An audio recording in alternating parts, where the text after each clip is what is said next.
What's going on YouTube? So even though there aren't as many mid-size sedan offerings as there once were, there are still a ton of people who buy them. And one of the more forgotten options is this Subaru Legacy, which we spent the last 7 days testing out. So after being with this for a week, how does it stand up against the competition? Well, let's go ahead and find out.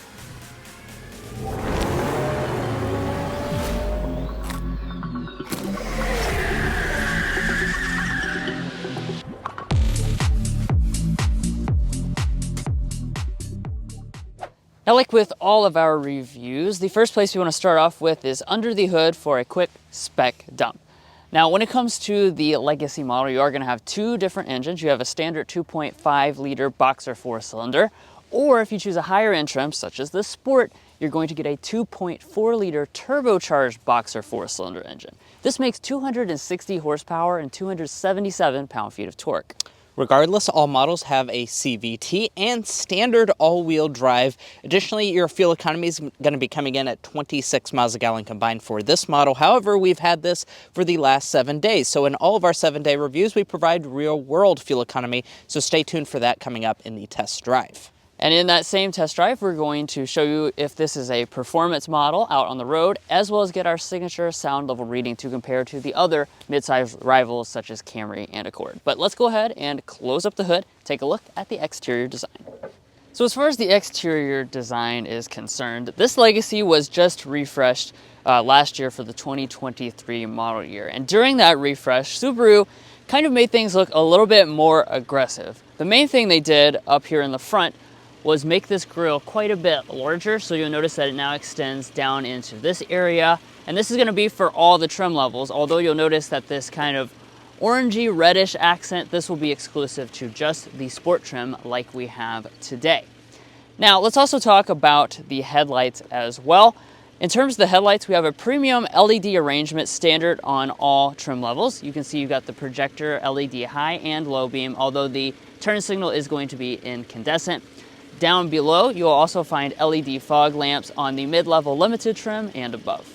As we come around to the rear design, you continue to find that signature Legacy look with a little bit of sporty flair here for the Sport model. Yeah, so what are those sporty flair elements? Well, first of all, we have a quite large deck lid spoiler. I was pretty surprised to see how big this spoiler is. It's going to be finished in that same gray color as the mirrors.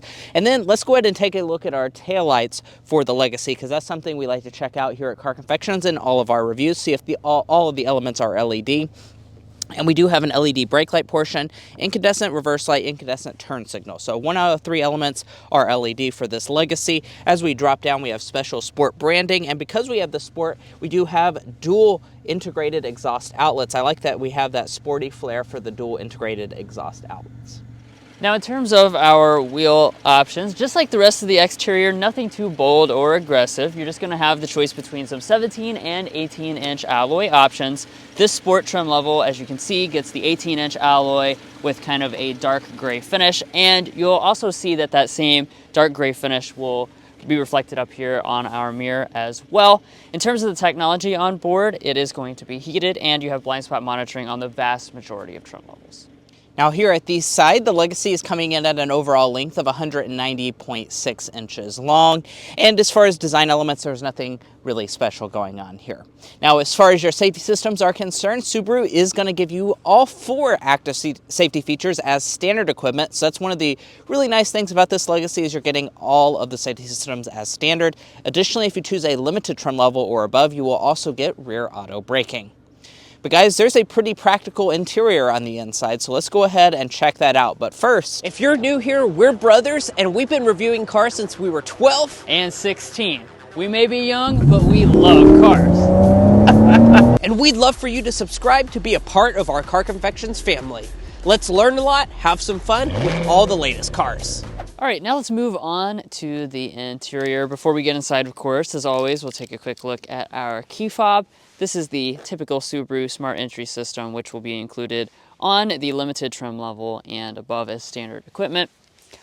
Getting inside the vehicle, very simple, just reach behind the handle. That will unlock the door. And then take a look inside the cabin. Just like with the exterior, last year brought a lot of important updates to the interior. But first of all, I want to talk about your seating material and color choices. So your base and your premium trims will come with cloth seating, limited leather. The touring will come with Napa leather, but the sport we have today is going to kind of combine the two. We have a cloth and leather combination seat. So as you can see, you've got this kind of lined cloth that's going to run down the bolsters as well as this section here. And then you have leather in the center section. You do have some stitching details on the sides, and in terms of the seats themselves, they're going to be 10-way power adjusting with 2-way lumbar support on all but the base model. One thing you'll notice specific to the sport trim level is that you do have the aluminum pedals down below, and it's only the limited and touring which will come with memory seats. But let's go ahead and climb inside. Now that we're inside, you know what time it is. It's time to check out the overall materials inside of the cabin. So let's start out over here on our door trim. Subaru's done a great job here of putting some nice materials, since we have a leatherette material across the armrest as well as all through here with the double stitching detail. The top part will be soft touch, and then this trim level gets you a faux carbon fiber.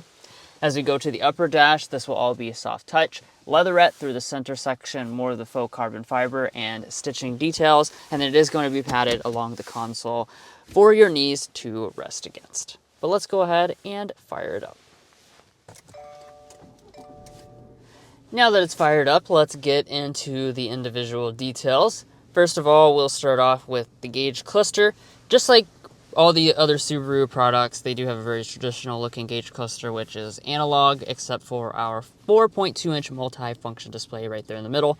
That has your typical kinds of information built into the display, and then kind of all the additional information. That's what will live in this top section of the main display.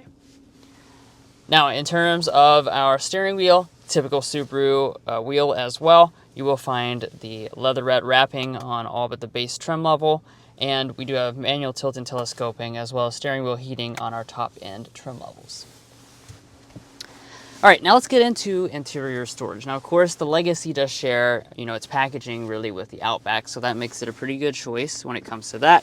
We have a 2-tiered center console, so you've got the small section up there at the top, but the main console is right there. And of course, this is car Confections after all, so we like to do our donut test to see how many fit in the console. The answer for today's Legacy is 6 donuts. Up in front of that, you have some really deep cup holders that do have a little insert for adjustable height. You have a small storage bin where you can slide your phone. No wireless phone charging pad, as standard on any of the trim levels. And then over there on the passenger side, that's where you'll find a storage shelf.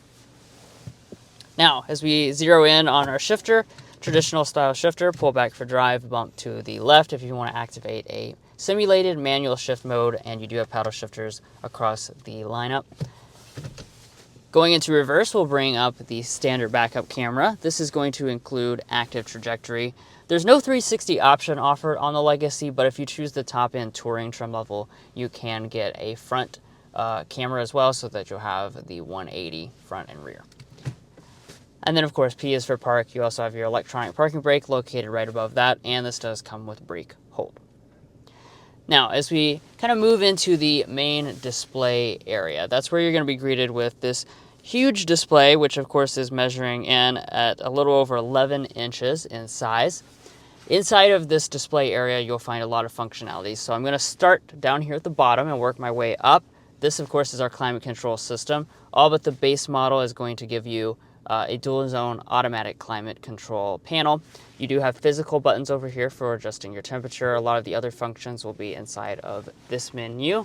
And then you also have 3-stage heated seats on all but the base model as well. But if you want seat ventilation, you are going to need to choose the top touring trim level. Now, in terms of audio systems, this is a 2024 change, actually. The sport trim level will now come standard with the 12-speaker Harman Kardon sound system. I'm having some technical difficulties, though, today in terms of getting the Android Auto to connect properly, so I'm not going to be able to give you guys a sound sample. Now, you do have some vehicle controls down here on the bottom part, and then we have our main infotainment system, which Subaru calls Starlink. I do want to mention, if you choose the base model, you're not going to get the one 11.6-inch display. Instead, you're going to get two 7-inch displays, and that's going to work a little bit differently. But all the rest of the trim levels will come with this setup, where you have your applications through here. You do critically have Android Auto and Apple CarPlay built in, both of which run wirelessly.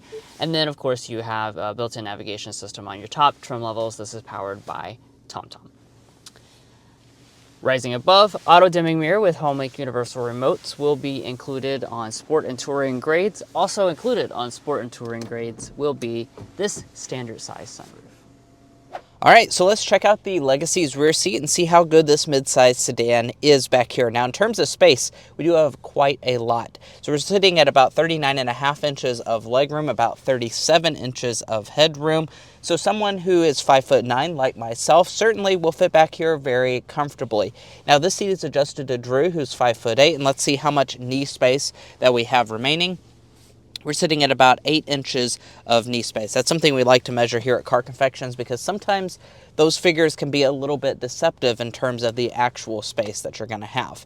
Now, as far as how it compares to some of the rivals, that is right on par with Toyota Camry as well as the Honda Accord.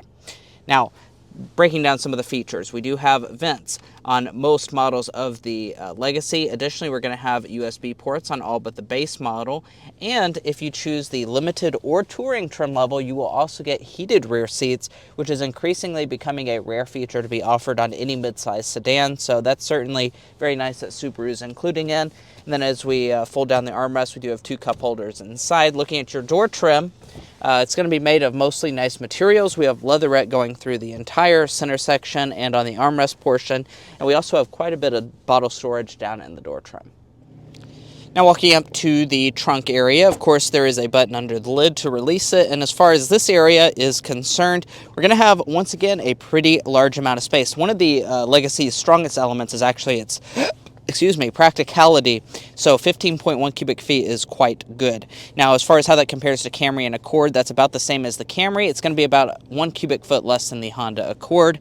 And I do want to point out that the seats do fold 60-40 split. Now, like I said, we like to provide those measurements for you in case you happen to be planning on hauling something. And as far as the overall cargo length, we're sitting at about 43 inches of cargo length. And the cargo opening, it appears to be quite wide. So down here at the bottom, we're sitting at about 37 inches wide as our cargo opening. Now, if we lift up the cargo floor here, we do have a spare tire up underneath of the floor. Well, guys, here we are behind the wheel of the Subaru Legacy Sport, and in this test drive, we're going to be talking about quite a few different things, as you can see on the screen right now, including getting our sound level reading and discussing that real-world fuel economy. But first, we want to go ahead and start with a hard acceleration.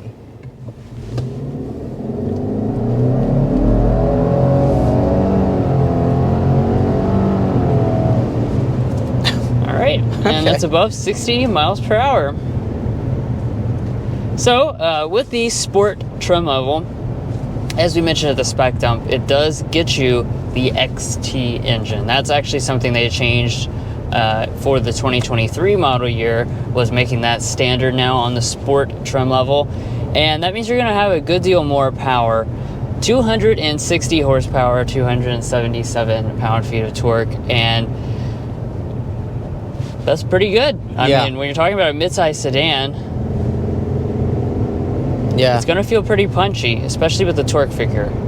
Yeah, the 277 pound-feet of torque just really pushes you back in your seat. And I mean, honestly, those power figures are perfectly adequate for an SUV. So when we're talking about a lighter mid-size sedan, it really does feel quite impressively quick. 0 to 60 is estimated to be about 6.1 seconds. So very quick 0 to 60. I will also note that since we do have standard all-wheel drive, it really is able to put the power down, whereas something like our Sonata inline long-term test vehicle is front-wheel drive exclusively. Although it has a little bit more horsepower, it can't necessarily put the power down as well as this vehicle, because this one has all-wheel drive.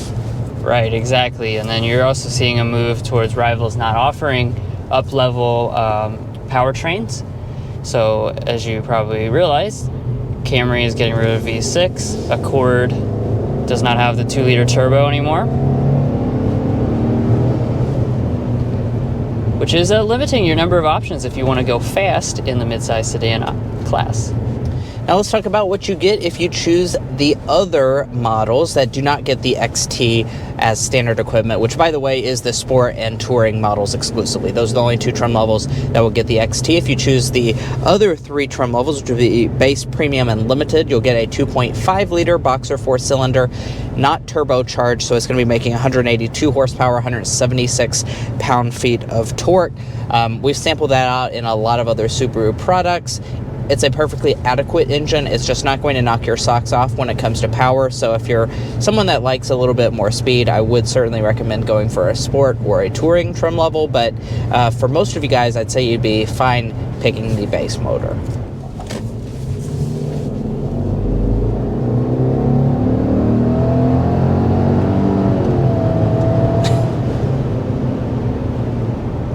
Yeah, you can pick up speed surprisingly fast. Now, in terms of the other part of the powertrain, that's of course the transmission, this is going to be a continuously variable transmission. It does have a shift simulation, which you saw working as I accelerated up to speed just then.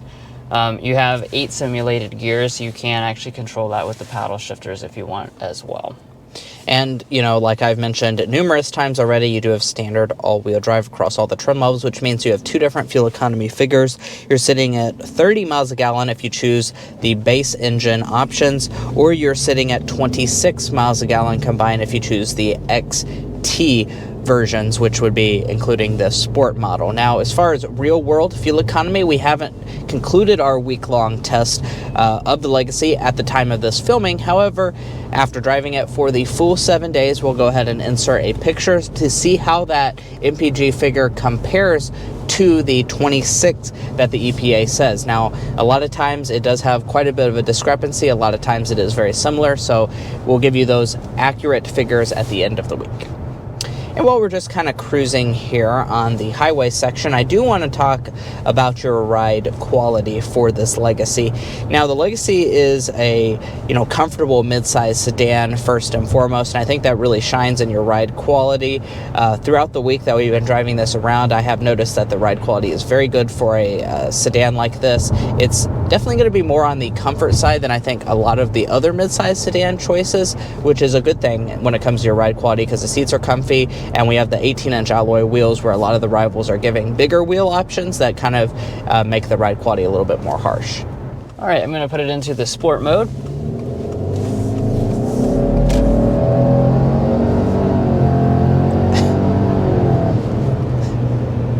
There's the turbocharger just then, too. It's a little bit more bite than you would expect out of a Legacy, that's for sure. Yeah, definitely is. All right, now that we're also up to 55 miles an hour and we're on our designated strip of road, I do want to get our sound level reading so we can compare to some of those other midsize sedan rivals.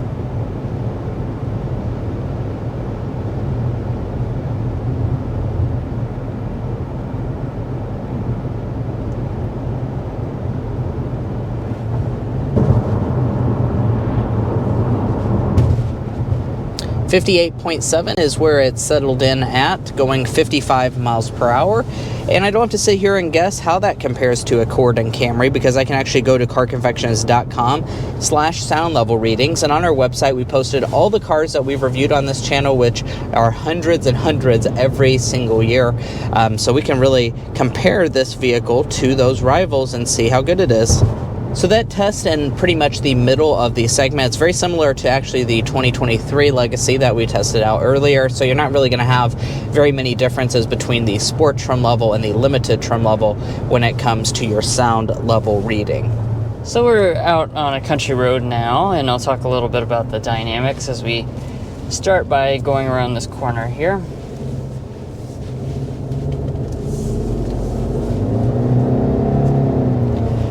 So, what we noticed with the Legacy, obviously this being a sedan does in itself help versus some of the other Subaru products because you have less ground clearance. It's going to keep you a little bit lower to the ground, a little bit better of a center of gravity, but this is not a sporty vehicle even in the sport trim level. You do have more power And but when you go around corners and things like that, you are going to have a decent amount of body roll compared to competition. Like Mason was addressing earlier, this is certainly more comfort oriented in all versions. Yeah, and now that we've finished that discussion, I think it's about time for us to hit our airball and slam dunk, our favorite and least favorite elements about the Legacy. Drew, do you want to go ahead and kick us off with the slam dunk? Yeah, the slam dunk today is going to be the interior. It's a very premium space. They've done a good job, I think, with the materials. It's also very, very solid feeling, and I think that this is an area that stands out against the competition, where some of the models can feel cheap, especially when you're choosing like a lower end trim level. Yeah, and as far as our airball is concerned, it's got to be the exterior design. Now, some of you guys may like the way this Legacy looks, but especially here in the sport trim level, we think that it could certainly look a little bit more spicy. We still have smaller 18-inch alloy wheels, and some of the design elements just are pretty bland. So if you're going to be someone that really wants a stylish midsize sedan, some of the other rivals are definitely going to give you a better style. And the last thing here to mention is your warranty. And we have a 3-year 36,000 mile basic warranty, a 5-year 60,000 mile powertrain warranty, and Subaru does not do complimentary maintenance. Now let's talk pricing. So one of the attractive elements about this Legacy is that you get standard all-wheel drive, although the price honestly is less than some of the competition in your base forms. So $24,895 is your starting point, premium $27,195, and then we have a few different trim levels. This XT Sport is $34,495, and then you top out around $38,000. Now, as far as this particular tester today, we do have a base price plus our 1,020 destination. We're sitting around $35,000 as tested today. Now, if you're looking to buy a Subaru Legacy or any new vehicle, we encourage you to go to carconfections.com/newcarquotes. Now, we recommend going to that website because we have a tool on there that will connect you with local dealers in your area to get you the best price on your new vehicle. It's also going to give you access to invoice pricing information, which is a great tool for dealer negotiation. If you'd like to take advantage of that, a link is provided in our video description. And guys, that's going to be it for our in-depth 7-day review of this 2024 Subaru Legacy Sport. If you enjoyed watching this video or found it helpful in your purchasing decisions, we would really appreciate it if you hit that subscribe button down below. By subscribing, you help give us more opportunities like this where we can have a car for an entire week to sample out and provide those extensive impressions. So please hit that subscribe button down below. You play a very pivotal role. If you're already a part of our family, thank you so much for your continued support, and we'll catch you next time as we sample more of the latest automotive delicacies.